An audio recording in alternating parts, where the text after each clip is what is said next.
လျှက်စစ်နဲ့စွမ်းအင်ဝန်ကြီးဌာနနဲ့အကျိုးတူပူးပေါင်းဆောင်ရွက်လျက်ရှိတယ်။ထိုင်းနိုင်ငံ PTTEP International Limited ရဲ့အမှုဆောင်ရရှိချုပ်ကလျှက်စစ်နဲ့စွမ်းအင်ဝန်ကြီးဌာနပြည်ထောင်စုဝန်ကြီးဦးကိုကိုလင်ကို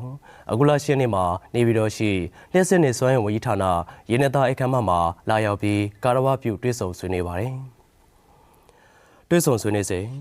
မြန်မာနိုင်ငံနဲ့ထိုင်းနိုင်ငံကြားလျှက်စစ်နဲ့စွမ်းအင်ကဏ္ဍမှာပူးပေါင်းဆောင်ရွက်မှုများတိုးမြင့်ဆောင်ရွက်သွားနိုင်ရေးကိစ္စများ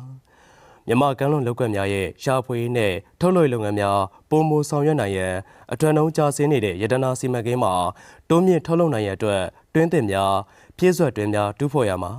နေပညာဆိုင်ရာဖြည့်ရှင်းဆောင်ရွက်နိုင်ခဲ့မှုကိစ္စရပ်များ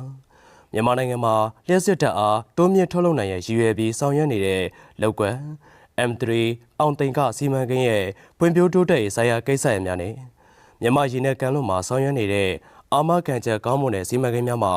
ရင်းနှီးမြှုပ်နှံလိုတဲ့ကိစ္စရပ်များပိုင်လိုင်းများတစ်လျှောက်လုံခြုံရေးတိုးမြင့်ဆောင်ရွက်ရန်ပူးပေါင်းဆောင်ရွက်မဲ့ကိစ္စရပ်များပုံရင်းနှီးဖွင့်လှစ်စွာအမြင့်ချင်းပလည်ဆွေးနွေးကြပါတယ်။အဆိုပါတွေ့ဆုံဆွေးနွေးပွဲကို